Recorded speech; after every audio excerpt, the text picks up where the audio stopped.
Okay, price Lord. இயேசு கிறிஸ்துவின் சந்ததியாராக இருக்கிற சகோதர சகோதரிகள் யாருக்கும் இயேசுவின் நாமத்தினாலே அன்பின் வாழ்த்துக்கள். இந்த நாளில் கூட நாம் இந்த ஆளின் வாயிலாக கூடும்படி தேவன் கிருபை செய்திருக்கிறார். நாம் இந்த வேலை கூட செபித்து கூட இன்றைக்கான நம்ம துவங்கலாம். நம்ம செபிப்போம். எங்களை நேசிக்கிற நல்ல தகப்பனே, இந்த நாளுக்காக நன்றி செலுத்துகிறோம். தகப்பனே, இந்த அப்பா இந்த பூமியிலே உம்முடைய ராஜ்யத்தை கட்டும்படியாக எங்களை தெரிந்து கொண்டு அழைத்து, எங்களை பெயர் சொல்லி அழைத்து எங்களை மட்டும் நடத்தி வருகிறீர். நன்றி செலுத்துகிறோம்.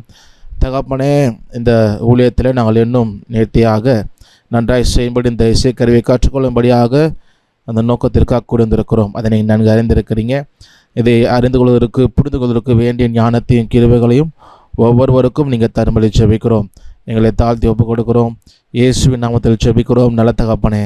ஆமேன், amen, amen. Okay, so praise Lord everyone. Once again நம்ம இது வரைக்கும் 5 பாடங்கள் கவர் பண்ணியிருக்கோம். நோட்ஸ் எத்தனை இருக்குது, என்ன நோட்ஸு, அப்புறம் ஷார்ப் அண்ட் ஃப்ளாட்டு, அப்புறம் ஸ்கேல்ஸ் இல்லையா. ஸோ இன்னையோட நம்ம ஸ்கேல்ஸ் முடிச்சிருவோம். ஓகே, ஸோ நெக்ஸ்ட்டு லெசன்லேருந்து அடுத்து போயிடும். ஸோ ஸ்கேல்ஸ் இதோட முடிஞ்சிருது. சரி, ஓகே. ஸோ நம்ம பாடத்துக்கு போகிறதுக்கு முன்பதாக நம்ம எப்பொழுதும் போல் கர்த்தருடைய வார்த்தையை ஒரு சில நிமிடங்கள் நம்ம தியானித்து விட்டு நம்ம பாடத்திற்குள்ளாக நம்ம கடந்து செல்லாம். நம்ம சிஸ்டர் ஷீலா இருக்கிறாங்க. அவங்க கர்த்தருடைய வார்த்தையை பகிர்ந்து கொள்வாங்க. கர்த்தருடைய நாமம் பரிசுத்தப்படுவதாக, அவருக்கே மகிமை உண்டாவதாக. நாம் ஆராதனை என்றால் என்ன அப்படின்றத பார்த்து கொண்டிருக்கிறோம். அதிலே ரோமர் 12ஆம் அதிகாரம் 1ஆம் வசனத்திலே சொல்லப்பட்டிருக்கிறதான காரியங்களை தியானித்து கொண்டிருக்கிறோம். அதில் முதல் பகுதியாக காணப்படுகிற உங்கள் சரீரங்களை பரிசுத்தமும் என்கிறதான பகுதியை நாம் பார்த்திருக்கிறோம். நம்முடைய சரீரத்தை பரிசுத்தமாக தேவனுக்கு ஒப்பு கொடுப்பது புத்தியுள்ள ஆராதனையின் ஒரு பகுதியாக காணப்படுகிறது. அடுத்ததாக 2வது பகுதியாக இருக்கிறதை நாம் பார்க்கும் பொழுது, தேவனுக்கு பிரியமுமான ஜீவ பலியாக ஒப்பு கொடுக்க வேண்டும். முதலாவது பரிசுத்தம், 2வது ஜீவ பலியாக. அந்த ஜீவ பலியானது எப்படி இருக்க வேண்டும் என்று பார்க்கும் பொழுது, தேவனுக்கு பிரியமான ஜீவ பலியாக இருக்க வேண்டும் என்பதை நாம் பார்க்கிறோம்.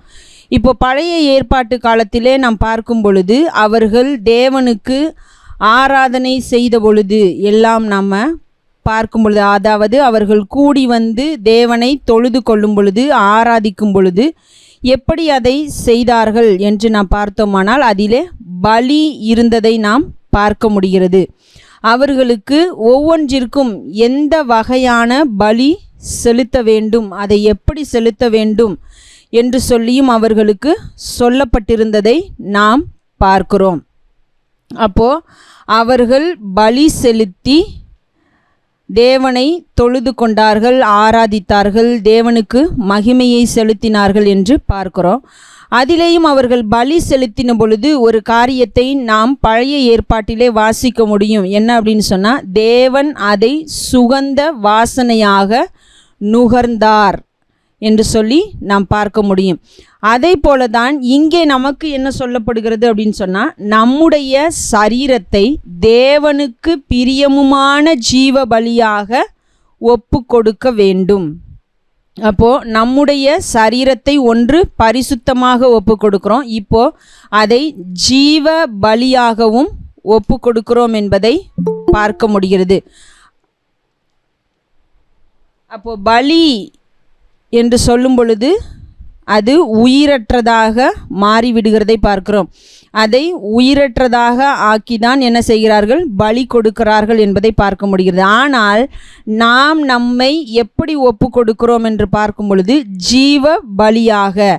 அதற்கு தான் இயேசு கிறிஸ்து தம்முடைய சீஷர்களிடத்தில் சொன்னதாகவும் ஜனங்களிடத்தில் சொன்னதாகவும் நாம் சுவிசேஷங்களிலே ஒரு வசனத்தை வாசிப்போம். நம் எல்லாருக்கும் நன்றாக தெரிந்த ஒரு வசனம் என்னவென்று சொன்னால், ஒருவன் என்னை பின்பற்றி வர விரும்பினால் அவன் தன்னைத்தான் வெறுத்து தன் சிலுவையை எடுத்துக்கொண்டு என்னை பின்பற்ற கடவன் என்று சொல்லி நாம் வாசிக்க முடிகிறது.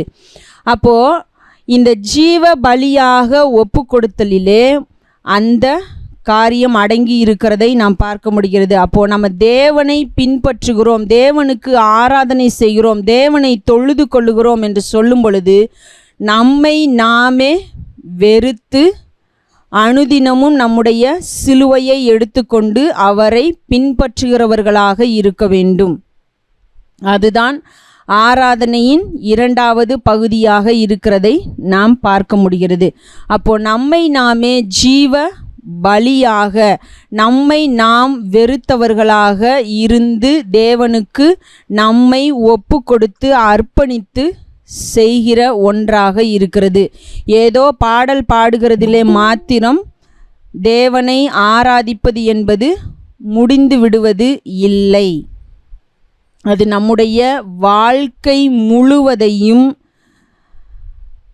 ஒரு தேவனுக்கு ஒப்பு கொடுக்கிறதாக காணப்படுகிறது.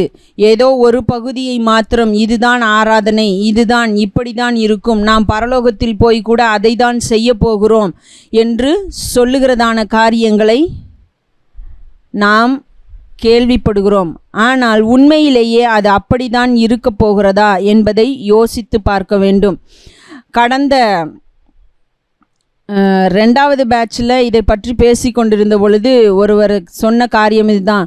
என்ன அப்படின்னு சொன்னால், நம்முடைய வாழ்க்கை முழுவதும் என்று நீங்கள் சொல்லும் பொழுது, அல்லது ஞாயிறு இப்போ நம்ம கூடி வருகிறதான நேரங்களிலே ஆரம்ப ஜெபத்திலிருந்து முடிவு ஜெபம் வரைக்கும் நாம் செய்கிற எல்லாமே ஆராதனையின் ஒவ்வொரு பகுதிகள் என்று நீங்கள் சொல்வீர்களானால், நாம் பரலோகத்திலே போய் ஜெபிக்க போகிறோமா, பரலோகத்திலே போய் காணிக்கை செலுத்த போகிறோமா, அல்லது பரலோகத்திலே போய் சாட்சி கொடுக்க போகிறோமா, இதெல்லாம் இருக்குமா? அதையெல்லாம் நீங்கள் எப்படி, அல்லது அங்கே செய்தி வேலை என்று சொல்லி ஒன்று இருக்க போகிறதா? அப்போது இதையெல்லாம் நீங்கள் எப்படி அந்த ஆராதனையிலே சேர்ப்பீர்கள்? ஆராதனை என்பது பாடல் பாடுவது தான் என்பது போல ஒரு கேள்வி எழும்பினது. அது அப்படிதானா என்று சொல்லி பார்க்கும் பொழுது இல்லை என்கிற பதில்தான் வரும். ஆனால் நீங்களும் கூட இதை தியானித்து விட்டு வாருங்கள். அடுத்த வாரத்திலே நாம் இதை குறித்து ஒரு ஆலோசனை செய்வோம். உண்மையிலேயே 24/7, அதாவது பரலோகத்திலே போய் நாம் நித்தியமாக இருக்க போகிறோம். அங்கே போய் நாம் தேவனுக்கு பாடல்களை மாத்திரமே பாடிக்கொண்டிருக்க போகிறோமா என்பதை சிந்தித்து விட்டு வாருங்கள். அடுத்த வாரத்திலே நாம் அதை குறித்து சிந்திப்போம். தேவனுடைய வார்த்தையின் அடிப்படையிலே அதை தியானிப்போம். தேவன் தாமே நம்மோடு கூட இருந்து நம்மை வழிநடத்துவாராக. அவருக்கு நம்மை நாம் ஜீவ பலியாக ஒப்பு கொடுத்து அவரை மகிமைப்படுத்துவோம். ஓகே, ஸோ நல்ல வார்த்தை கேட்டோம். அடுத்த வாரம் டிஸ்கஸ் பண்ணிட்டு வாங்க. ஓகே, ஸோ நான் ஒரு வாக்கியம் சொல்லுறேன், ஸ்டேட்மெண்ட், நம்ம கிளாஸுக்கு போகிறதுக்கு முன்னாடி. அதை யார் சொன்னது அப்படின்னு நீங்கள் சொல்லணும். ஓகேவா? ஸோ கமெண்ட்டில் பண்ணுங்கள், ஆன்சர் பண்ணுங்கள். ஓகே, ஸோ முதல்ல என்ன அப்படின்னா,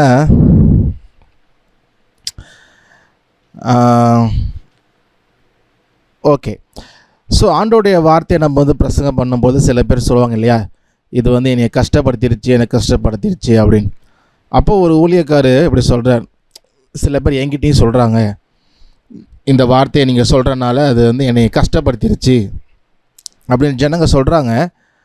பரவாயில்ல, தேவனுக்கு பிரியமில்லாத வாழ்க்கையை நீங்கள் வாழ்ந்து இவ்வளோ நாளாக ஆண்டவர் கஷ்டப்படுத்தியிருக்க, ஆண்டோடைய வார்த்தை சத்தியம் வரும்பொழுது உங்களை கஷ்டப்படுத்தினால் அது நல்லது அப்படின்னாரு.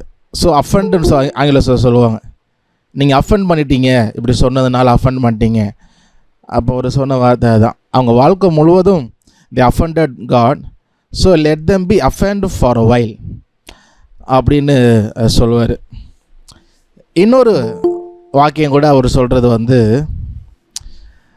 அதாவது ஒரு கணவன் மனைவியை எப்படி நேசிக்கிறான், எப்படி நடத்துகிறான் அப்படிங்கிறத வச்சு அவன் கிறிஸ்துவை எவ்வளவு நேசிக்கிறான் என்பதை புரிந்து கொள்ளலாம். இல்லை கிறிஸ்துவை எந்த அளவுக்கு புரிஞ்சுக்கிறான் அப்படின்னு கணவன் தன் மனைவியை நடத்துகிறத பற்றி தெரிஞ்சுக்கலாம் அப்படின்னு சொல்லி கூட ஒரு அந்த வாக்கியம் சொல்வார், இது சொல்வார். அப்புறம் இன்னொன்று கூட சொல்வார். அதாவது நம்முடைய ஊழியங்களை பற்றி பேசும்பொழுது ஊழியக்காரர்களுக்கு சொன்ன ஒரு வாக்கியம் என்னென்னா, நீங்கள் வந்து ஊழியத்தினுடைய ஆழத்தை நீங்கள் கவனம் செலுத்துங்க. இன்னும் வேதத்தை வாசிக்கிறது, இன்னும் தியானம் பண்ணுறது, இன்னும் ஜெபிக்கிறது, இது போல் ஊழியத்துடைய ஆழத்தில் நீங்கள் கவனம் செலுத்துங்க. உங்களுடைய ஊழியம் வளர்ச்சியை பார்த்து ஆண்டவர் பார்த்துக்குவார். அதை செய்யணும் இதை செய்யணும் அப்படி இல்லை. நீங்கள் ஊழியத்தோட ஆழத்தில், டெப்த் ஆஃப் யுவர் மினிஸ்ட்ரி, ஆழத்தில் கவனமாக இருங்க. மற்ற விஷயத்தை ஊழியத்தை வந்து என்ன சார், அது வந்து பெருக்கிறதோ இல்லை ஆத்மகள் தோறது அடுத்த விஷயங்களை அதை தேவன் செய்வார். இது போல் அநேக வார்த்தைகளை சொல்லலாம். அநேக ஸ்டேட்ஸ்மெண்ட்ஸ் வந்து அவர் சொல்லியிருக்கிறாரு. அநேக ஊழியக்காரங்களுக்கு ஒரு முன்மாதிரியாக இருந்திருக்கிறாரு. சமீபத்தில் இப்போ இந்த கடந்த வாரத்தில் 2 நாள் முன்னாடி அவர் கர்த்தருக்குள் நித்திரை அடைந்தார். யாருன்னா, அமெரிக்காவில் கலிஃபோர்னியாவில் இருந்த ஜான் எஃப் மெக்கார்த்தர் அப்படிங்கிறவர். John F MacArthur. ஸோ உங்களுக்கு தெரிலன்னா நீங்கள் கண்டிப்பாக யூடியூப்பில் இன்றைக்கி இல்லை நாளைக்கு கண்டிப்பாக சர்ச் பண்ணி பாருங்கள். ஸோ நம்ம நிறையா இருக்காது, ஆனால் இங்கிலீஷில் தான் இருக்கும். ஏன்னா அவருக்கு ஃபுல்லாக இங்கிலீஷ் தான் அவர் தாய்மொழினால இங்கிலீஷ் தான், ஆங்கிலம் தான் ஃபுல்லாக இருக்கும். ஆனால் பொதுவாக ஊழியக்காரன் சொல்லும் பொழுது அவர் நல்லவருங்க, இந்த ஒரு விஷயத்தில் மட்டும் இப்படி பண்ணிட்டாருங்க, இந்த ஒன்றில் மட்டும் இப்படி ஆயிடுச்சுங்க, குடும்பத்தில் இப்படி ஒரு மிஸ்டேக் ஆயிடுச்சுங்க, அவர் கவனிக்காமல் விட்டாருங்க, இப்படி நிறையா காரணங்களை சொல்கிற ஊழியக்காரனை பார்த்துருப்போம். ஆனால் இவர்கிட்ட அந்த மாதிரி எந்த ஒரு பிளாக் மார்க்குமே இல்லை. சபையில் நடத்துகிறதாகட்டும், பண விஷயமாக இருக்கட்டும், வீட்டில் குடும்பமாக இருக்கட்டும், அவங்களுடைய கூட ஊழியம் செய்கிறவர்களாக இருக்கட்டும், யாராக இருக்கட்டும், காலேஜில் டீச் பண்ணியிருக்கிறார் யாராக இருக்கட்டும், எந்த ஒரு பிளாக் மார்க்கோ எந்த ஒரு குற்றச்சாட்டை யாரும் பொய்யா கூட சொன்னதில்லை. ஸோ அவ்வளோ ஒரு நல்ல மாதிரி. அதே போல் பார்த்திங்கன்னா புதிய ஏற்பாடு முழு பைபிளுக்கும் கமெண்ட்ரி எழுதியிருக்கிறார். நியூ டெஸ்ட்மெண்ட் கமெண்ட்ரி அப்படின்னு சொல்லி நிறைய பேர் எழுதியிருக்கிறாங்க. அதில் டாப் 3 அப்படின்னு பார்த்தீங்கன்னா மெக்கார்த்தர் கண்டிப்பாக இருக்கும்.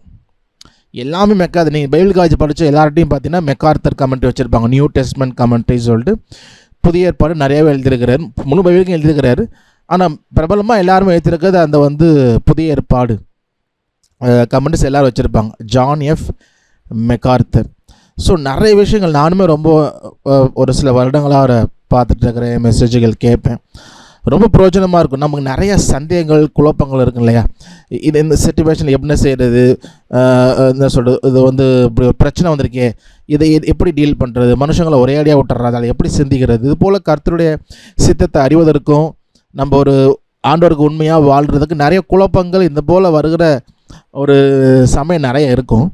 ஆனால் அதுபோல் அவருடைய வார்த்தைகள்லாம் கேட்கும் பொழுது வேதத்திலேருந்து அது சொல்லி அவர் விளக்கி கணவன் மணி உறவாக இருந்தாலும் சரி எதுவாக இருந்தாலும் சரி நமக்கு ரொம்ப பிரயோஜனமாக. இன்னும் கர்த்தருடைய வார்த்தைக்கு எவ்வளோ முக்கியத்துவம் கொடுக்குறாங்க அப்படிங்கிறது வந்து எனக்கு ரொம்ப ஆச்சரியமாக இருந்துச்சு. ஏன்னா நான் சின்னலேருந்து நம்ம பெந்தகோஸ்தி இதில் இருந்து அப்படியே போய் வளர்ந்தனால அவர் பார்த்திங்கன்னா மனுஷன் அசராமல் 1.5 மணி நேரம் 2 மணி நேரம் மினிமம் பேசுகிறார். ஒரு மெசேஜ்லாம் மினிமம் 1.5 மணி நேரம் 2 மணி நேரம். அவ்வளோ செமினார்லாம் எடுத்தால் 3 மணி நேரம் 5 மணி நேரம் பாட்டுக்கு பேசுகிறாங்க. ஆனால் அது பேசுகிறது பெருசு இல்லை. சில பேர் மணிக்கணக்காக பேசுகிறேன்னு கதையாக பேசி எல்லோரையும் சிரிக்க வச்சு அதை பண்ணி அப்படியே அப்பா சூப்பராக இருந்துச்சுங்க ஜாலியாக, அப்படிலாம் இல்லை. தேவையில்லாத ஒரு ஜோக்ஸ் கூட கிடையாது. விளக்கம் கொடுக்குறப்ப கூட உலக பிரகாரமாக எக்ஸாம்பிளே கொடுக்குறது இல்லைங்க. எக்ஸாம்பிள் கொடுத்தாலும் பைபிளில் இருந்து, எக்ஸ்பிரஷன் கொடுத்தாலும் பைபிளில் இருந்து, வேதத்திலிருந்து சில காரியங்களை விளக்குவதற்காக வேதத்திலிருந்தே எக்ஸாம்பிள் எடுத்து காட்டார். நின்ன இடத்துல இருந்து பார்த்தீங்கன்னா அவங்க நல்லா புல்பீட் பெருசாக இருக்கும்.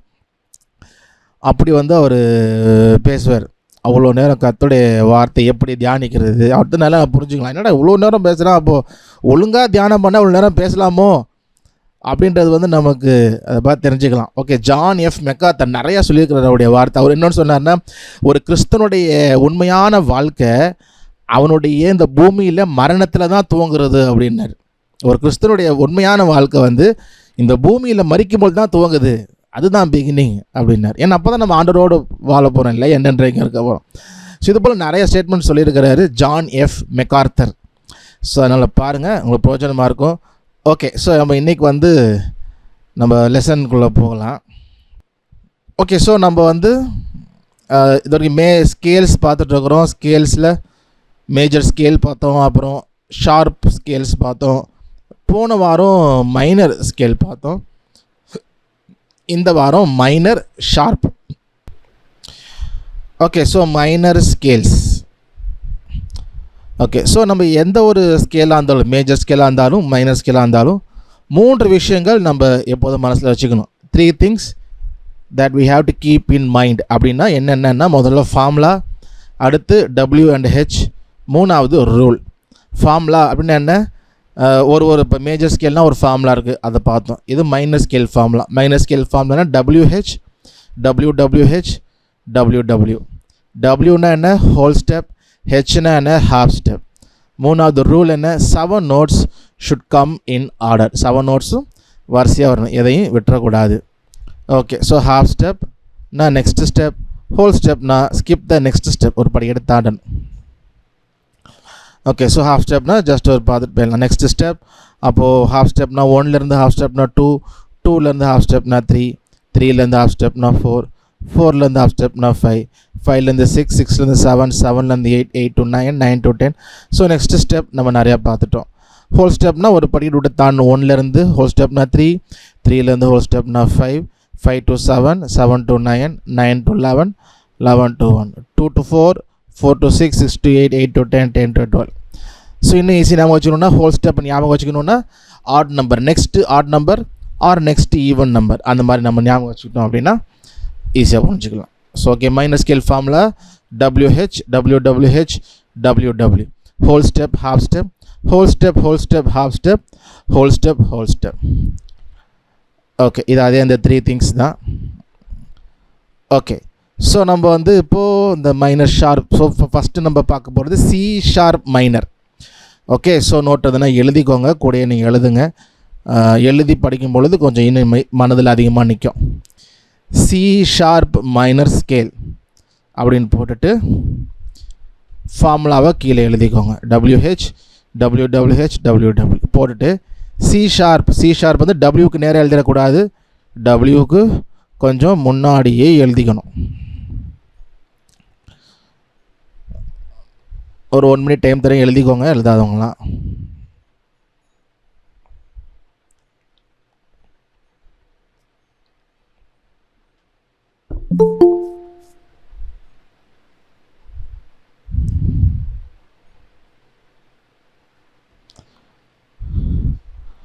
ஓகே, ஸோ எப்போதும் போல் கமெண்ட் பண்ணுங்கள். நான் கேட்கும் பொழுது நம்ம அப்படியே வரிசையாக எழுதிடலாம். ஏன்னா ஓரளவுக்கு ஈஸியாக தான் இருக்கும், நிறையா பார்த்துட்டோம். ஓகே, C ஷார்ப் வந்து ஹோல் ஸ்டெப்னா என்ன வரும்? D sharp. ஓகே, மற்றவங்க கமெண்ட் பண்ணுறவங்க கமெண்ட் பண்ணுங்க. D sir. டியா?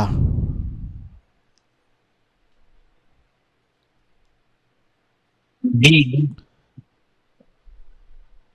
டியா வருது. C ஷார்ப்லேருந்து whole step. D sharp sir. Oh, D sharp. Okay,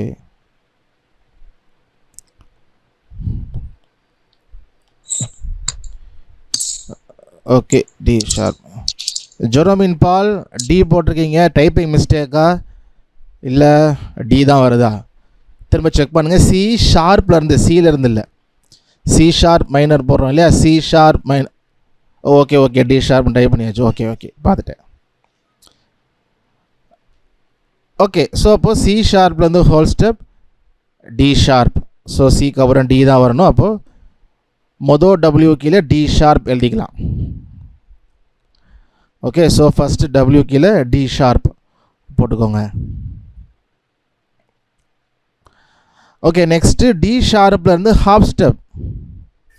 E. E. Okay, good. So D ஷார்ப்லேருந்து ஹாஃப் ஸ்டெப் E. அப்போது ஹெச்சுக்கு கீழே E போட்டுக்கோங்க.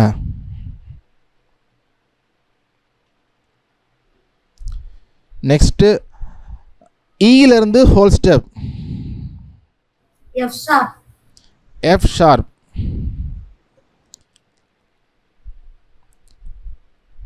ஈலேருந்து whole step F sharp. Okay, பார்த்துடலாம். ஆமாம், ஈலேருந்து ஹோல் ஸ்டெப் F ஷார்ப். ஏன்னா ஈக்கு அப்புறம் F தான் வரணும். அப்போ அந்த W கீழே F ஷார்ப் போட்டுக்கோங்க. F sharp. Okay, so next F ஷார்ப்லேருந்து whole step G sharp. G sharp. F ஷார்ப்லேருந்து ஹோல் ஸ்டெப் ஜி ஷார்ப் பார்த்துடலாம். ஓகே, எஃப் ஷார்ப் வந்து ஹோல் ஸ்டெப், ஜி ஷார்ப், எஃப்க்கு அடுத்தது ஜி தான் வரணும். ஓகே, ஸோ அப்போ அந்த டபிள்யூ கீழே ஜி ஷார்ப் போட்டுக்கோங்க.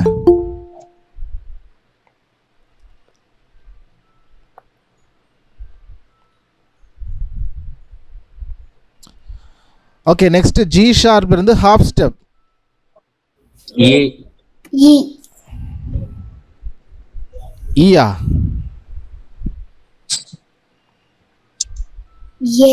A. A. Good. Okay, G sharp இருந்து ஹாஃப் ஸ்டெப், அடுத்து ஏ தான் வரணும், ஏ.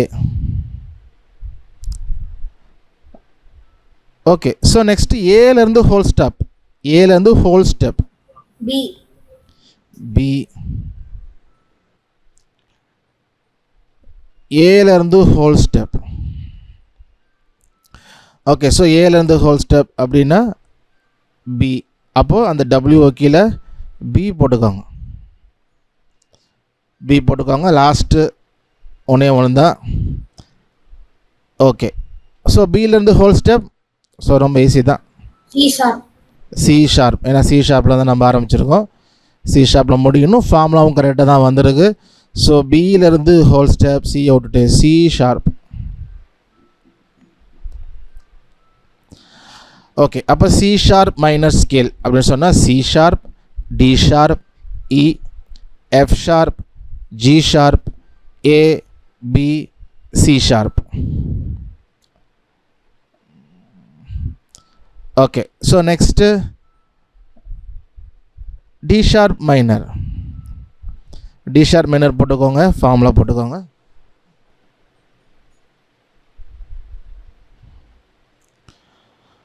ஓகே, பார்க்கலாம். இப்போ டி ஷார்ப்ல வந்து ஹோல் ஸ்டெப், டி ஷார்ப்ல வந்து ஹோல் ஸ்டெப் E.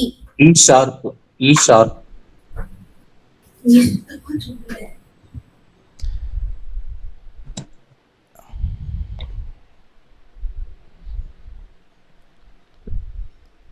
ஓகே, நம்ம ஸ்பீடாக ஆன்சர் பண்ணிட்டு இருந்தோம். எப்போனா நமக்கு 7 நோட்ஸ் வரிசையாக வந்துச்சு, அதனால் வேகமாக போயிட்டோம். இப்போ 7 நோட்ஸ் வரிசையாக வரணும் இல்லையா, 7 notes should come in order. So அதையும் மைண்டில் வச்சுக்கோங்க எப்பொழுதுமே. ஓகே, ஸோ டி ஷார்ப்பில் வந்து ஹோல் ஸ்டெப் அப்படின்னா எங்கே இருக்குது? டி ஷார்ப் 4 இருக்கா? இங்கேருந்து ஹோல் ஸ்டெப்னா எங்கே போயிடும்? எஃப்க்கு போயிடும். ஆனால் நமக்கு டிக்கு அப்புறம் என்ன தான் வரணும்? இ தான் வரணும் இல்லையா? ஸோ அப்போ இக்கு நெக்ஸ்ட்டு எஃப் இருக்குது. ஸோ அப்போ எஃப்ஐ இயை வச்சு தான் சொல்லணும். அப்படிங்கிறப்போ இ ஷார்ப் அப்படின்னு சொல்லணும். இ ஷார்ப்னாலும் எஃப்னாலும் அதே கீ தான். நான் ஏற்கனவே சொல்லியிருக்கேன், நமக்கு வாசிக்கும் பொழுது எந்த வித்தியாசமும் இருக்காது. ஆனால் சொல்லும் பொழுது தான் நம்ம என்ன பண்ணுவோம், இது மாதிரி சொல்லுவோம். ஏன் இப்படி சொல்கிறோன்னா 7 note should come in order, அதை ஞாபகம் வச்சுக்கோங்க. ஓகே, அப்போது நம்ம எஃப்னு போடாமல் இ ஷார்ப், மொதல் டபிள்யூ கீழே இ ஷார்ப். ஓகே, சரியா? ஸோ எப்போவுமே ஸ்கேல்ஸ் எழுதுகிறப்போ நீங்கள் அதை நான் சொன்னது போல் மைண்டில் வச்சுக்கணும். Formula, whole step and half step, 7 notes, இது மூணுல எப்போது மைண்டில் வச்சுக்கிட்டோம்னா நமக்கு இந்த மிஸ்டேக் வராது. ஓகே, ஸோ டி ஷார்ப்லேருந்து whole step E sharp. Okay, அப்போது இ ஷார்ப்லேருந்து ஹாஃப் ஸ்டெப்னா என்ன வரும்?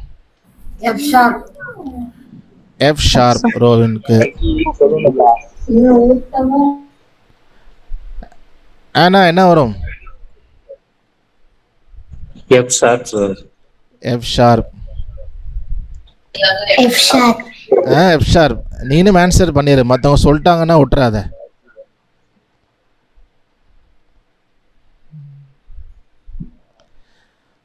Okay, so F sharp. So E ஷார்ப்லேருந்து ஹாஃப் ஸ்டெப் எஃப் ஷார்ப். இக்கு அப்புறம் எஃப் தான் வரணும் இல்லையா? அப்போ ஹெச்சு கீழே எஃப் ஷார்ப் போட்டுக்கோங்க.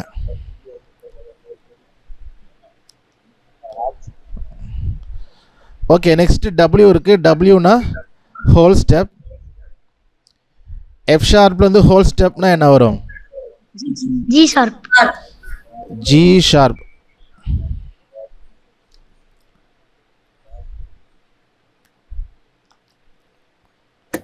G sharp. G sharp. Okay, so F ஷார்ப்லேருந்து ஹோல் ஸ்டெப் அப்படின்னா ஜியை விட்டுட்டு ஜி ஷார்ப். அப்போது டபிள்யூ, அடுத்த டபிள்யூ கீழே ஜி ஷார்ப் போட்டுக்கோங்க.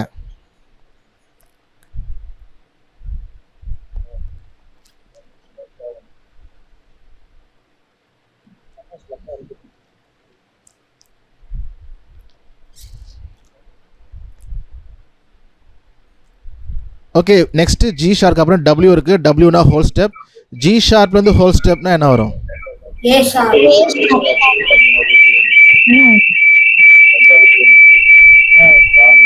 இல்ல ரம்யா ஊத்து வரல. A sharp.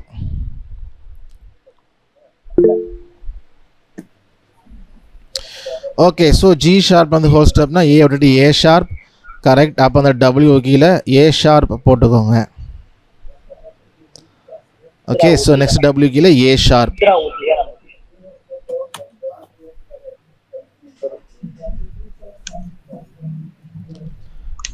Okay, so next H இருக்குது. ஹெச்னா ஹாஃப் ஸ்டெப்.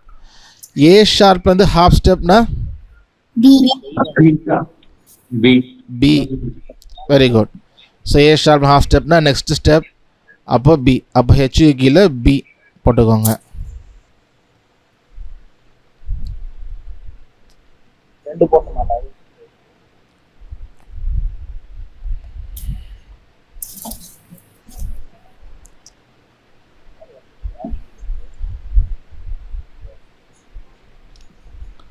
ஓகே, ஸோ இப்போ ஹெச்சுக்கு அப்புறம் டபிள்யூ இருக்குது. பியிலேருந்து ஹோல் ஸ்டெப்னா என்ன வரும்? C sharp. C sharp. E sharp.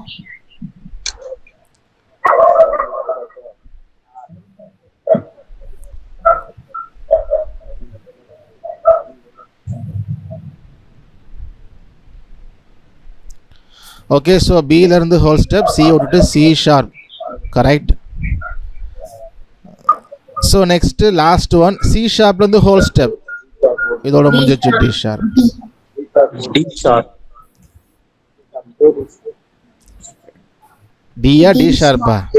D sharp தானே பார்க்குறோம். அப்போது D சி ஷார்ப்லேருந்து ஹோல் ஸ்டெப் டி ஷார்ப்பில் தான் முடியும். நம்ம ஃபார்முலா தப்பாக போட்டிருந்தா தான் நமக்கு வேறு மாதிரி ஏதாவது வரும். இப்போ கரெக்டாக தான். சி ஷார்ப் வந்து ஹோல் ஸ்டெப், டியை விட்டுட்டு டி ஷார்ப். அப்போ டபிள்யூ கீழே டி ஷார்ப் போட்டுக்கோங்க. ஓகே, ஸோ இப்போ D sharp minor scale, D sharp, E sharp, F sharp, G sharp, A sharp, B, C sharp, D sharp.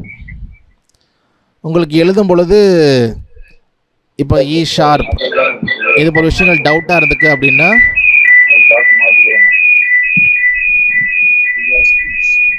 இது ஸோ ஆன்சர் பண்ணுறப்ப மட்டும் மைக் ஆன் பண்ணிட்டு அப்புறம் ஆஃப் பண்ணிடுங்க.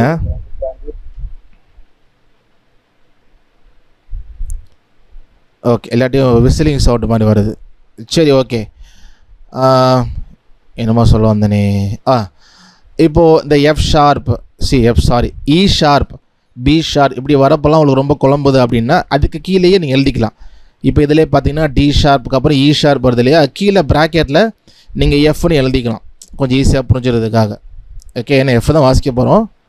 ஸோ அப்போ சொல்லும்போது தான் இ ஷார்ப்னு சொல்லணும். அப்போ கீழே நீங்கள் ப்ராக்கெட்டில் எஃப்னு போட்டுட்டிங்கன்னா புரியும். அதே போல் தான் டபுள் ஷார்ப் யூஸ் பண்ணும்பொழுதும் நீங்கள் கீழே ப்ராக்கெட்டில் ஆக்சுவலாக அந்த புரிகிற ஈஸி நோட் எழுதிட்டிங்கன்னா உங்களுக்கு புரிஞ்சிடும். ஸோ நமக்கு புரிகிற மாதிரி எழுதிக்கலாம், ஒன்றும் தப்பு இல்லை. சரியா? So D sharp minor. So இன்னும் 3 இருக்குது. என்ன இருக்குது? F sharp minor, G sharp minor, A sharp minor. Okay, so இது 3 ஹோம்ஒர்க் எழுதி எனக்கு பர்சனலாக வாட்ஸ்அப்பில் சென்ட் பண்ணணும் ஃபோட்டோ எடுத்து. என்னென்ன? F sharp, G sharp, A sharp, இது 3. ஸோ எழுதிக்கோங்க, நோட்லேயே கூட 3 எழுதணும் அப்படின்னு. ஓகே, ஸோ அதே போல் நம்ம ஃப்ளாட்டும் பார்க்க போகிறோம். D flat minor, E flat minor இதுவும் பார்க்க போகிறோம். இப்போ C sharp minor, D flat minor இது ரெண்டுமே சேம் நோட்ஸ் தான் வரும். சி ஷார்ப்ன்றப்ப ஷார்ப்பாக வரும், டி ஃப்ளாட்டுங்கிறப்ப ஃப்ளாட்டில் வரும். ஆனால் சேம் நோட்ஸ் தான் வாசிக்கும் பொழுது. அப்புறம் நம்ம தனித்தனியாக எழுதுகிறோம் அப்படின்னா நம்ம இந்த இன்னும் கொஞ்சம் ஹையராக படிக்கும் பொழுது நம்ம C sharp minor, D flat minor சில இடத்துல ரெண்டுமே ஷஃபிள் பண்ணி தான் யூஸ் பண்ணுவாங்க. சில இடத்துல சி ஷார்ப்னு சொல்லாமல் டி ஃப்ளாட் மைனர்னு யூஸ் பண்ணுவாங்க. அப்போ அந்த ஃப்ளாட் நோட்ஸ்லாம் நம்ம சொல்கிறதுக்கு எழுதுறதுக்கு நம்ம ஹையர் ஸ்டடீஸ் போகிறதுக்கு ரொம்ப யூஸ்ஃபுல்லாக இருக்கும். ஸோ அதனால தான் நம்ம ஷார்ப்பும் எழுதுகிறோம், ஃப்ளாட்டும் எழுதுகிறோம்.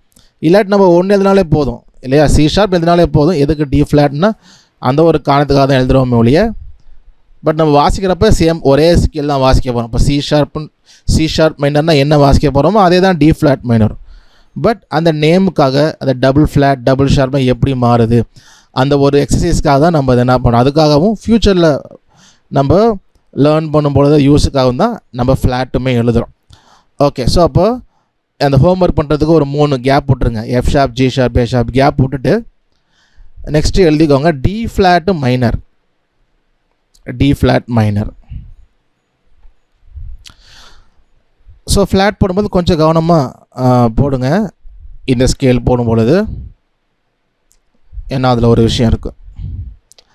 Okay, so D flat minor scale அப்படின்னு போட்டுட்டு ஃபார்முலா அதே ஃபார்முலா தான், minor formula WH WWH WW. Next D flat. D flat வந்து W கீழே போட்டுறாதீங்க, முன்னாடி எழுதிக்கணும். ஓகே, ஸோ நம்ம கண்டினியூ பண்ணலாம் எப்போதும் போல்.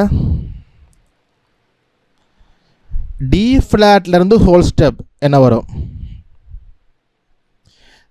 டி ஃப்ளாட்லேருந்து whole step E flat. E flat. E flat. E flat. E flat. Okay. F Saravanan பால் F போட்டிருக்கிறீங்க, மிஸ்டேக் போட்டிங்களா இல்லை F தான் வருதா? நல்லா ஸ்டெப்ஸு பாருங்கள். டி ஃப்ளாட் அப்படின்னா எங்கே 2வது நம்பரில் இருக்குது. 2வது நம்பரில் வந்து ஹோல் ஸ்டெப்னா 4வது நம்பர். 4வது நம்பருக்கு மேலே என்ன இருக்குது? D sharp or E flat. நமக்கு டி வந்துருச்சு இல்லையா, அடுத்து இ தான் வரணும். ஸோ அதனால் இ ஃப்ளாட் மொதல் டபிள்யூ கீழே இ ஃப்ளாட் போட்டுக்கோங்க.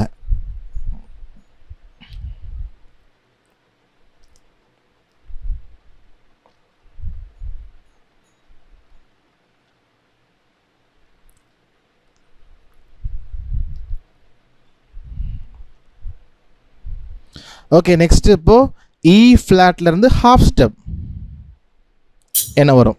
Flat. என்னது புரியல? F flat. ரோவின் சொல்கிறாரு எஃப் ஃப்ளாட். எஃப் ஃப்ளாட் வருமா? F. எஃப் எஃப்ஆ F Sir, flat. sorry. E flat. ஆ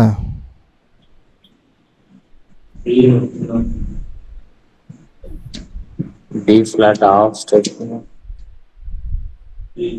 So F flat. Okay, F flat. F ஃப்ளாட்டுங்கிறாங்க 2 பேர். எஃப் ஃப்ளாட் வருமா? மற்றவங்க என்ன சொல்கிறீங்க?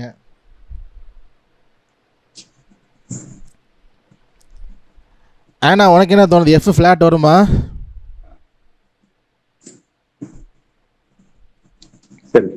ஃபிளாட் கீ இல்ல, பட் வந்து 7 கீஸ் அந்த 7 லெட்டர்ஸ் ஆர்டர்ல வரப்போ 7 நோட்ஸ். ஆமாம் ஆமாம் ஆமாம். அப்படி மென்ஷன் பண்றப்போ எஃப் ஃபிளாட்னு தான் சார் மென்ஷன் பண்ணியாகும். இ கீ, ஈயோட கீ வந்து எஃப் ஃபிளாட்னு தான் சார் மென்ஷன் ஆகும். ஓகே, ஸோ கரெக்ட் தான். நம்ம இது வரைக்கும் ஷார்ப்பில் பார்த்தனால நமக்கு ஃப்ளாட்டில் வரல, அதனால் நமக்கு வந்து கொஞ்சம் குழம்புது. பட் சேம் பேட்டர்ன் தான். இப்போது ஈலேருந்து எஃப் போகும்பொழுது எஃப் எப்படி இ ஷார்ப்னு சொல்கிறோமோ அதே போல் எஃப்லேருந்து இ அப்படிங்கிறப்ப வந்து நமக்கு எஃப்ங்கிற பேர் தான் இப்போ மைனஸில் யூஸ் பண்ணுறோம். அப்போ எப்படி இ ஷார்ப் யூஸ் பண்ணுறோமோ அதே போல் எஃப் ஃப்ளாட். எஃப் ஃப்ளாட்னாலுமே இ தான். Okay sir.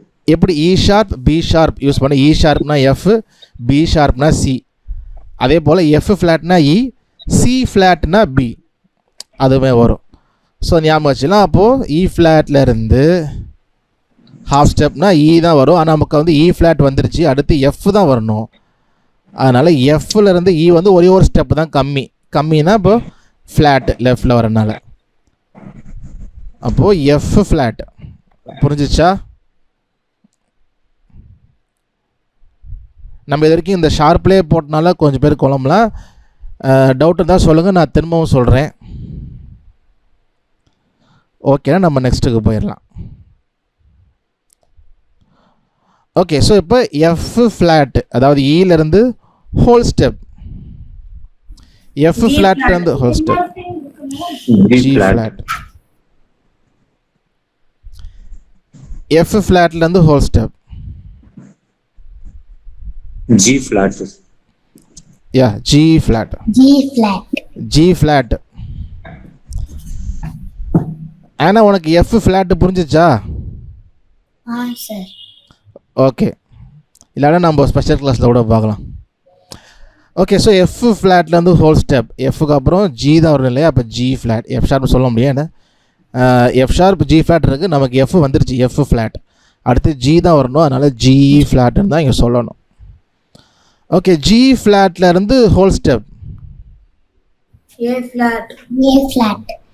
ஏ ஃப்ளாட். Very good.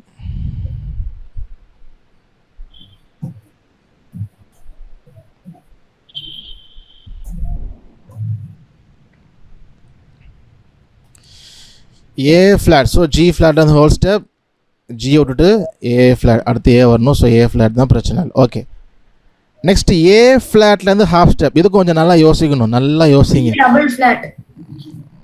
நல்லா உங்கள் மூளையை கசக்கி புழிஞ்சு B double உங்களுடைய flat. உங்களுடைய 7ஆம் அறிவு 8ஆம் அறிவு எல்லாரையும் யூஸ் பண்ணி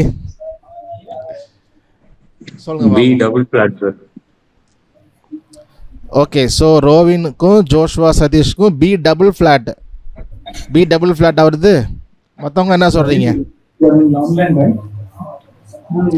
what about others?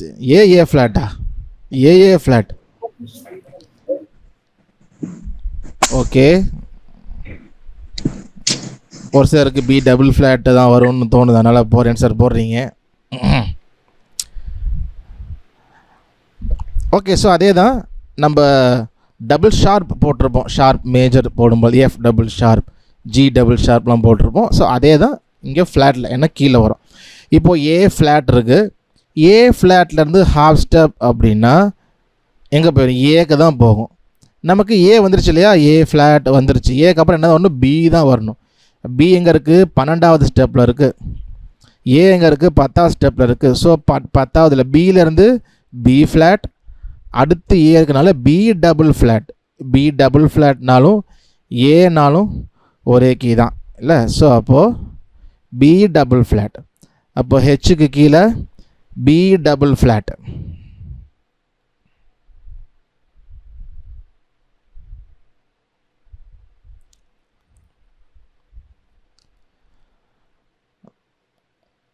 Okay, so next பார்ப்போம். பி டபுள் ஃப்ளாட்லேருந்து ஏலேருந்து ஹோல் ஸ்டெப் என்ன வரும்? C flat. C double flat. C ஃப்ளாட்டா சி டபுள் ஃப்ளாட்டா? C flat. C double flat. Joshua மற்ற எல்லாருமே சி ஃப்ளாட் சொல்கிறீங்க, ரோவின் மட்டும் சி டபுள் ஃப்ளாட்டில் உறுதியாக இருக்கிறார். சி டபுள் ஃப்ளாட்னா எங்கே போயிடும்? C flat. ரோவின் உங்கள் முடிவில் உறுதியாக இருக்கிறீங்களா, மாட்டிக்க வர போகிறீங்களா? Wait பண்ணும்போது யோசிக்கிறேன். யோசிக்கிறேன். ஓகே ஓகே, அந்த ஸ்டெப்ஸில் பொறுமையாக பார்த்து யோசிச்சு பாருங்க. சி ஃப்ளாட் தானே? ஓகே, சி ஃப்ளாட் தான். இப்போ நமக்கு பியிலேருந்து 2 ஸ்டெப் வருது இல்லையா? பியிலேருந்து பி ஃப்ளாட்டு, அப்புறம் தான் ஏ வருது. ஆனால் இப்போ பி டபுள் ஃப்ளாட்னா ஏ, ஸோ ஏலேருந்து ஹோல் ஸ்டெப்னா பிக்கு போயிடுது, நமக்கு சி தான் வரணும். ஸோ சியிலேருந்து ஒரு ஸ்டெப்பு கீழே வந்தாலே பி வந்துடும். அப்போது சொன்னது போல் பின்னு சொல்ல மாட்டோம், சி ஃப்ளாட். ஸோ அப்போ டபிள்யூ கீழே சி ஃப்ளாட் போட்டுக்கோங்க.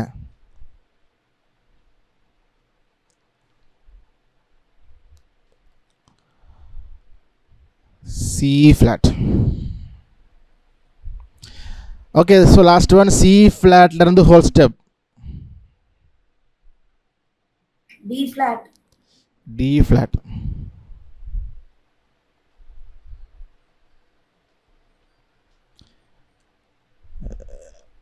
சி ஃப்ளாட்லேருந்து ஹோல் ஸ்டெப் டி ஃப்ளாட் எழுதிக்கோங்க. ஓகே, ஸோ நம்ம டி ஃப்ளாட் மைனஸ் கீழே எழுதிட்டோம். D flat, E flat, F flat, G flat, A flat, B double flat, C flat, D flat.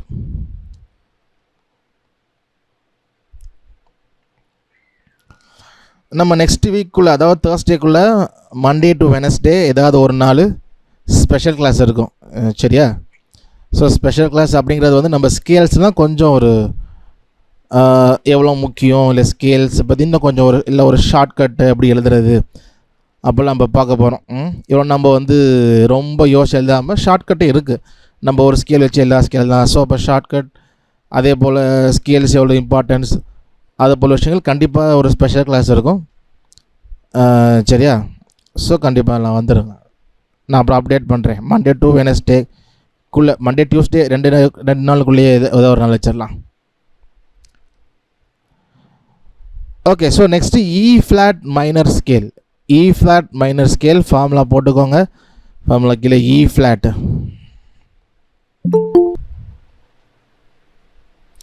Okay. So start பண்ணலாம். E ஃப்ளாட்லேருந்து whole step. F F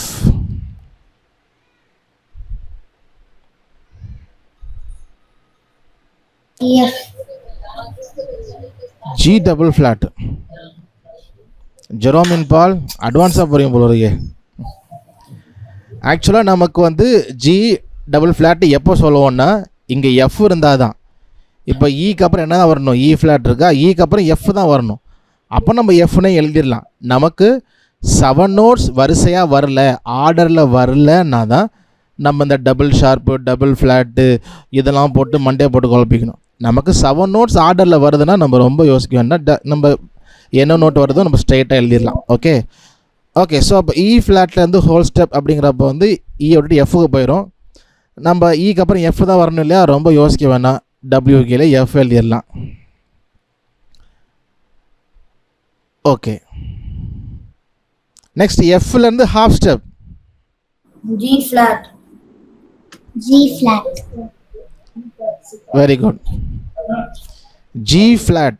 so கரெக்டாக சொல்லியிருக்கிறீங்க. So எஃப்லேருந்து half step. அடுத்த step. So எஃப்க்கு அப்புறம் F ஷார்ப்னு சொல்ல முடியாது. ஸோ ஜி ஃப்ளாட்னு அங்கே சொல்லணும். ஸோ ஹெச்சுக்கு கீழே ஜி ஃப்ளாட் அப்படின்னு போட்டுக்கோங்க.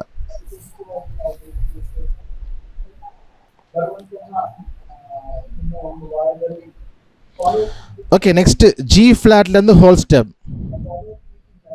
A flat. Okay. So G ஃப்ளாட்லேருந்து ஹோல் ஸ்டெப் ஏ ஃப்ளாட். அப்போ டபிள்யூ கீழே ஏ ஃப்ளாட் போட்டுக்கோங்க.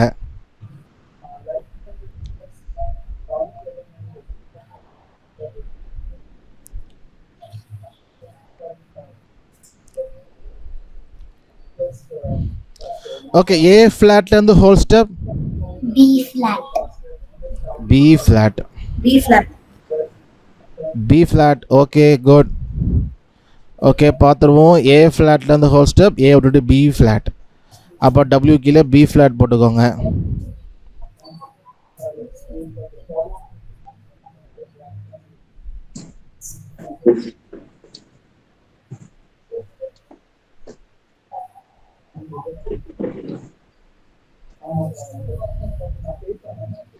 ஓகே. பி ஃப்ளாட்லேருந்து half step. C flat. B ஃப்ளாட்லேருந்து half step C flat. Good. So நமக்கு வந்து பி ஃப்ளாட் ஹாஃப் ஸ்டெப் பிக்கு போயிடும். நமக்கு பி வந்துருச்சு, பின்னு சொல்ல முடியாது. அப்போ அடுத்து சி தான் சொல்லி ஆகணும். சியிலேருந்து ஒரு ஸ்டெப் தான் கம்மியாக பி இருக்குது. அப்போது C flat. Very good.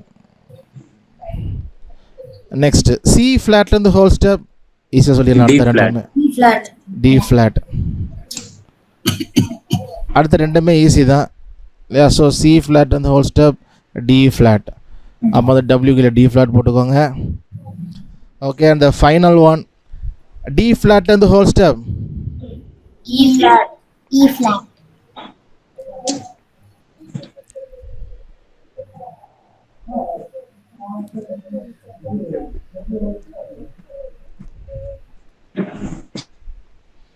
Okay, so D flat whole step, E flat.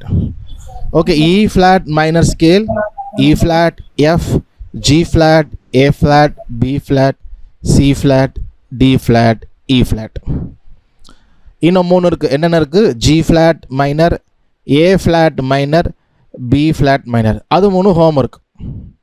மொத்தம் 6 ஸ்கேல் ஹோம்ஒர்க். 6னா என்னென்ன? F sharp, G sharp, A sharp minor scale 3 sharp, G flat, A flat, B flat 3. So 6மே homework எழுதி எனக்கு வந்து அடுத்த வாரத்துக்குள்ளே வாட்ஸ்அப்பில் எனக்கு அனுப்பிடுங்க. சரியா? ஸோ எழுதும் பொழுது ஃபார் எக்ஸாம்பிள் சில பேர் வந்து இப்போ நான் வந்து நான் ஹையர் ஸ்டடீஸ்லாம் போக போகிறல, ஜஸ்ட்டு சாங் கற்றுக்கிட்டால் போதும், இந்த டபுள் ஷாட் டபுள் ஃப்ளாட்லாம் ரொம்ப குழப்பமாக இருக்குது அப்படின்னா ஒன்றும் பிரச்சனை இல்லை. நீங்கள் அப்படியே அதை ஒதுக்கி வச்சுட்டு உங்களுக்கு புரிஞ்ச மாதிரி நம்ம எழுதுவோம் இல்லையா, அந்த 7 note should come in order, அதை தூக்கி போட்டுருங்க. தூக்கி வச்சுட்டு நீங்கள் ஏ ஷார்ப் ரிப்பீட் வந்தால் கூட எழுதுங்க, அதை உங்களுக்கு புரிஞ்ச மாதிரி எழுதிக்கோங்க. சரியா? ஆனால் நோட்ஸ் தப்பு இல்லாமல் எழுதிக்கணும், ஹோல் ஸ்டெப் ஆஃப் ஸ்டெப். அதை மாற்ற ஹோல் ஸ்டெப் ஆஃப் ஸ்டெப் வச்சு, ஆனால் 7 நோட்ஸ் இன் ஆர்டர் அப்படி தூக்கி போட்டுட்டு உங்களுக்கு புரிஞ்ச மாதிரி எழுதிக்கோங்க, ஒன்றும் பிரச்சனை இல்லை. ஓகேவா? நம்ம ஹையராக போகிறோம், இன்னும் கொஞ்சம் ப்ராப்பராக வெஸ்டர்ன் மியூசிக் போகும்பொழுது நமக்கு இந்த பேட்டர்ன் முக்கியம். ஆனால் இதையும் சைடில் வச்சுக்கோங்க. ஓகேவா? நான் அப்புறம் நீங்கள் யாருக்காவது சொல்லும் பொழுதோ டீச் பண்ணும் பொழுதோ இல்லை உங்களுக்கும் கூட சில விஷயம் புரிஞ்சுக்கிறதுக்கு யூஸ்ஃபுல்லாக இருக்கும். ஸோ அதையும் வச்சுக்கோங்க. உங்களுக்கு புரிகிற மாதிரி கூட நீங்கள் எழுதிக்கோங்க. 7 நோட்ஸ் ஆர்டர் இல்லாமல் கூட நீங்கள் வந்து எழுதிக்கோங்க. அப்போ ரிப்பிட்டேஷன் வரலாம் இல்லையா? ஸோ இப்போ எஃப் மேஜரில் FG A B ஃப்ளாட்னு போகும். நீங்கள் FG A ஷார்ப் அப்படி கூட எழுத புரிகிற மாதிரி எழுதிக்கலாம். சரியா? ஈஸியாக பண்ணிக்கோங்க. ஸோ அது வந்து எழுதிக்கோங்க. இன்னொன்று வந்து இந்த F double sharp FB double flat இந்த மாதிரி வரும்பொழுது கீழே ப்ராக்கெட்லேயும் நீங்கள் என்ன பண்ணலாம், எழுதிக்கலாம். உங்களுக்கு புரிஞ்ச மாதிரி எழுதிட்டால் அதுவும் கொஞ்சம் ஈஸியாக புரியும். சரியா? ஓகே. ஸோ இதோட ஸ்கேல்ஸ் வந்து நமக்கு முடிஞ்சது. So major scale 12, minor scale 12. நீங்கள் வாசிக்கும் பொழுது எந்த மாதிரி வாசிச்சிருக்கணும் அப்படின்னா, இப்போது யாராவது உங்களை F மேஜர் வாசிங்க அப்படின்னா F மேஜரை ரொம்ப ஸ்பீடாக இல்லாட்டி நோட்ஸ் பார்க்காம வாசிக்கும். F மேஜர் வாசிங்க, FG A B flat CDEF. இல்லை கேட்குறோம் G மேஜர் நோட் சொல்லுங்கள் அப்படின்னா GABCDEF ஷார்ப் G அந்த மாதிரி பார்க்காம என்ன பண்ணணும், சொல்லணும். அதே போல் வாசிங்கன்னா எங்கேயும் கேப் இல்லாமல் யோசிக்காமல் வாசிக்கணும். இந்த பிக்கு அப்புறம் என்ன வரும் அப்படிங்கிற மாதிரி இல்லாமல் ஃப்ளோவாக, ரொம்ப ஸ்பீடாக அவசியம் இல்லை, பட் எங்கேயும் கேப் இல்லாமல் ஃப்ளோவாக வாசிக்கணும். ஸோ அந்த அளவுக்கு ஸ்கேல்ஸ் தரவாக இருக்கணும். அதுக்கு என்ன பண்ணணும், நீங்கள் டெய்லி ஏஞ்சி உட்காந்து நோட் எடுத்து அதிகாலையில் நோட்டை திறந்து வச்சுட்டு C sharp whole step D sharp V sharp அப்படிலாம் படித்தா மட்டும் இல்லை, மனப்பாடம் பண்ண சொல்லிட்டாரா, ஸ்கேல்ஸ் முக்கியம்டா உட்கார்றா அப்படின்னு C sharp D sharp D sharp D ஷார்ப்லாம் வராது. ஸோ என்ன பண்ணணுன்னா டெய்லி முடிஞ்சதுன்னா 2 டைம்ஸ், மார்னிங் ஏர்லி மார்னிங் ஒரு தடவை, ஈவினிங் நைட்டு ஒரு தடவை, அந்த மாதிரி எல்லா ஸ்கேலையும் ஒரு தடவை வாசிங்க. காலையில் ஒரு தடவை ஃபுல்லாக 12 மேஜர் ஸ்கேல் 12 மைனர் ஸ்கேல். அதே போல் ஈவினிங்லேயும் நைட்டு மேஜர் மைனர் ஃபுல்லாக வாசிங்க. இல்லைங்க டைம் இல்லை அப்படின்ற பட்சத்தில் ஒரு தடவையாவது, ஒன்று அதிகாலையிலையோ இல்லை எப்போ டைம் கிடைக்குதோ உங்களுக்கு, மத்தியானம் தான் ஃப்ரீனா மத்தியானம், ஈவினிங் தான் ஃப்ரீனா ஈவினிங், 1 டைமாவது எல்லா ஸ்கேலும் நீங்கள் வாசிச்சிங்கன்னா டெய்லி ஆட்டோமேட்டிக்காக மைண்டில் ஏறிடும். இதுக்குன்னு தனியாக உட்காந்து மனப்பாடம் பண்ண முடியாது. மனப்பாடம் பண்ணணுன்னு நினச்சிங்கன்னா ரொம்ப குழம்பும். ஏன்னா ரிப்பீட் ஆகுதில்ல, ஒரு ஸ்கேலில் சி ஷார்ப் வரும், அடுத்த ஸ்கேல்லையும் சி ஷார்ப் வேறு இடத்துல வரும். ஸோ அதனால் அது ரொம்ப டிஃபிகல்ட்டாக இருக்கும் ஜஸ்ட்டு மக்கப் பண்ணணும்னு நினச்சிங்கன்னா. ஸோ மற்றதை நம்ம ஸ்டடீஸ்க்கு மக்கப் பண்ணுற மாதிரி மக்கப் பண்ண முடியாது, இன்னும் அது வந்து காம்ப்ளிகேட்டடாக மாறிடும். ஸோ ரொம்ப ஈஸியான வழி, இந்த ஸ்கேல்ஸ் எல்லாம் மனப்பாடம் பண்ணுறதுக்கு ஈஸியான வழி, ரொம்ப வழி என்னென்னா டெய்லி ஒரு 2 தடவை வாசிங்க, அவ்வளோதான். காலைல ஒரு தடவை சி மேஜர்லேருந்து பி மேஜர் வரைக்கும் 12 மேஜர் ஸ்கேல், சி மைனர்லேருந்து பி மைனர் வரைக்கும் 12 மைனர் ஸ்கேல் வாசிங்க. அதே போல் ஒரு நாள் 2 வாட்டி வாசிச்சிங்கன்னா என்ன சொல்ல, வாரத்துக்கு ஒரு 14 தடவை வாசித்த மாதிரி ஆயிடும். ஒரு 2 வாரம் வாசிச்சிங்கன்னா உங்களுக்கு ஓரளவுக்கு பாதி நல்லா மைண்டில் ஏறிடும். ஓகேவா? ஸோ இப்போ டெய்லியுமே இந்த ஸ்கேல்ஸ் கொஞ்சம் மாப்படம் வரைக்கும் டெய்லி வாசிக்கணும். ஸோ அது ஒன்று தான். சரியா? ஸோ அசைன்மெண்ட் வந்து ரைட்டிங் அசைன்மெண்ட் சொல்லிட்டேன். வீடியோ அசைன்மெண்ட் வந்து இந்த 5 மைனர் ஸ்கேல் இல்லையா? ஸோ 10 பார்த்துருப்போம், பட் வாசிக்கிறப்ப 5 தான் வரும். நம்ம எழுதுகிறப்ப தான் வேறு பேர் சொல்லி சி ஷார்ப் டி ஃப்ளாட்னு எழுதுகிறோம். வாசிக்கும் பொழுது அப்படி வித்தியாசம் இல்லை, ஒரே நோட்ஸ் தான் வாசிக்க போகிறோம். ஸோ 5. ஸோ அந்த 5ஐயும் வாசிங்க. ரைட் ஹேண்ட் மட்டும் வாசித்து எனக்கு வீடியோ எடுத்து அனுப்புனாலே போதுமானது, மேண்டேட்ரி. கண்டிப்பாக ரைட் ஹேண்ட் வாசிக்கும். லெஃப்ட் ஹேண்டு நான் வாசித்து அனுப்புகிறேன்னா தாராளமாக நீ வாசித்து அனுப்புங்க. ஆனால் எனக்கு ரைட் ஹேண்ட் மட்டும் போதும். ரைட் ஹேண்ட் மேண்டேட்ரியாக 5 வாசித்து அனுப்பணும். ஓகே. ஸோ நிறைய பேர் அசைன்மெண்ட் சப்மிட் பண்ணாமல் இருக்கிறீங்க, சப்மிட் பண்ணிடுங்க.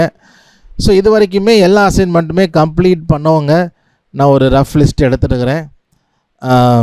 ஆனா தெபோரா ரோல் நம்பர் 9, அப்புறம் ஜெபரானி ரோல் நம்பர் 29, ஜெரோமின் பால் 31, ஜோஷுவா பால் 40, மெஸ்டன் 47, முருகன் 48, பிரசன்னா 53, பிரீத்தி 54, பிரியா 55, ரோவின் 61, ஷீலா 72, யோசுவா 85, ஃப்ராங்க்லின் எசேக்கியல் 87, தனரக்ஷன் 88. ஓகே. ஸோ இதுதான் இது வரைக்கும் ரைட்டிங் இல்லை எங்கேயுமே ஒன்று கூட இல்லாமல் கம்ப்ளீட் பண்ணியிருக்கீங்க. சிஸ்டர் மெர்லின் பிரைசி இருக்கிறீங்களா? சார் இருக்கேங்க சார். நீங்கள் வந்து இந்த இப்போ minor scale okay, major sharp வாசிட்டிங்களா?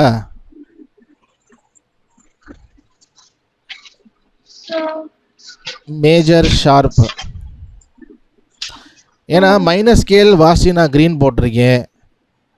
அப்போ மேஜர் ஷார்ப் நான் கவனிக்காமல் இல்லை க்ரீன் போடாமல் போட்டுட்டேன்னா நீங்கள் வாசிக்கவே இல்லையா இன்னும்? கடைசியா அனுப்பிவிட்டேங்க சார். அதாவது மேஜர் ஷார்ப் ரைட்டிங் வீடியோ ரெண்டு முடிச்சாச்சு. ஓகே ஓகே, நான் அது க்ரீன் போட சொல்லுங்கள் சார். அனுப்பிவிட்டேங்க சார் கடைசியா. ஓகே, நான் செக் பண்ணிக்கிறேன் என்ன தடவை. ஓகே ஓகே, ஓகேங்க சார். அதான் நான் ஏன்னா எல்லாமே க்ரீனில் இருக்குது, நடுவில் மட்டும் க்ரீன்லாம் மேபி நான் கூட மிஸ்டேக் பண்ணியிருக்கலாம், அதான் டவுட் கேட்டுக்கிட்டே நான் பார்த்துக்கிறேன். Okay okay, thank you. ஸோ அதே போல் மற்றவங்களும் சப்போஸ் நான் அசைன்மெண்ட் பார்க்காம இல்லை விட்டுருந்தேன் அப்படின்னா நீங்கள் சொல்லுங்கள், நான் வந்து அப்டேட் பண்ணிடுறேன். சரிங்களா? ஓகே ஓகே, மண்டே இல்லை டியூஸ்டே நான் குரூப்பில் அப்டேட் பண்ணுறேன். ஸோ கண்டிப்பாக ஸ்பெஷல் கிளாஸ் இருக்கும். ஸ்பெஷல் கிளாஸ் இந்த சென்ஸ் எல்லோரும் அட்டன் பண்ணணும். சரியா? அது ஆக்சுவலாக அட்டண்டன்ஸ் கிடையாது, பட் வாங்க இல்லை அட்டண்டன்ஸ் கூட எடுத்துடலாம் நினைக்கிறேன், அது ஒரு கிளாஸ் கூட ஆட் பண்ணி. ஓகே, அப்போ அட்டண்டன்ஸ் உண்டு, நான் குரூப்பில் அப்டேட் பண்ணுறேன் என்ன ஏதுங்கிறது ஒரு பார்த்து. ஓகே, ஸோ இதில் டவுட்ஸ் இருக்கா? ஸ்கேல்ஸில் நம்ம இதோட இன்னையோட ஸ்கேல்ஸ் முடிச்சிட்டோம். அசைன்மெண்ட் எது சார் இது பண்ணணும்? சொல்லுங்கள், புரியல. பிராக்டிகல் அசைன்மெண்ட் இப்போ பிராக்டிஸ் பண்ண சொல்லியிருந்தீங்கல்ல, இப்போ மைனஸ் இந்த சி ஷார்ப் டி ஷார்ப்பும் டி ஃபிளாட் எல்லாம் இது பண்ணணுமா அப்படின்னு வாசிக்கிறது வீடியோ அசைன்மெண்ட்டா? ஆமாம் சார், வீடியோ. வீடியோ அசைன்மெண்ட் இந்த அஞ்சு minor scale, C sharp, D sharp, F sharp, G sharp, A sharp. நமக்கு டி ஃப்ளாட்டுமே அது சி ஷார்ப்லேயே வந்துடும் இல்லையா? நம்ம எழுதும் பொழுது தான் தனித்தனியாக எழுதுவோம், வாசிக்கிறப்போ ஒரே ஸ்கேல் தான் அது. ஸோ அப்படிங்கிறப்ப வாசிக்கிறப்ப 5 ஸ்கேல்ஸ் வரும். 5யுமே எனக்கு ரைட் ஹேண்ட் மட்டும் அனுப்பலாம் போதும். So right hand is mandatory, is enough for me.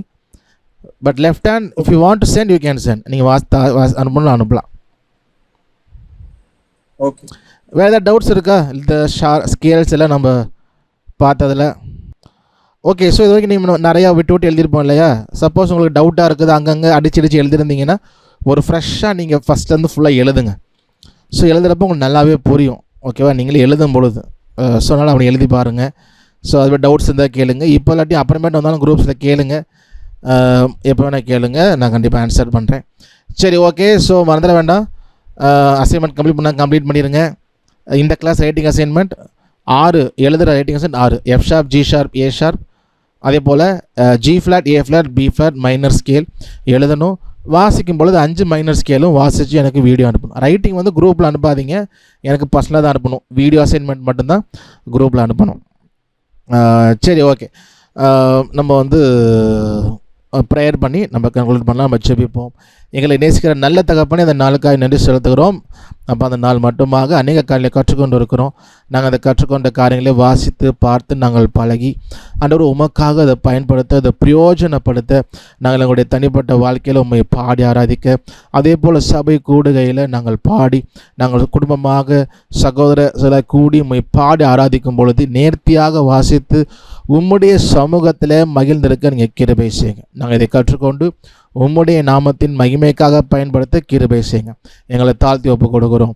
இயேசுவின் நாமத்தில் ஜெபிக்கிறோம் நல்ல தகப்பனே, ஆமென், ஆமென். என் ஆத்மாவே கர்த்தரை ஸ்தோத்திரி, என் முழுமை பரிசுத்த நாமத்தை ஸ்தோத்திரி. என் ஆத்மாவே கர்த்தரை ஸ்தோத்திரி, அவர் செய்த சகல உபகாரங்களையும் மறவாதே. ஆமென், ஆமென், ஆமென்.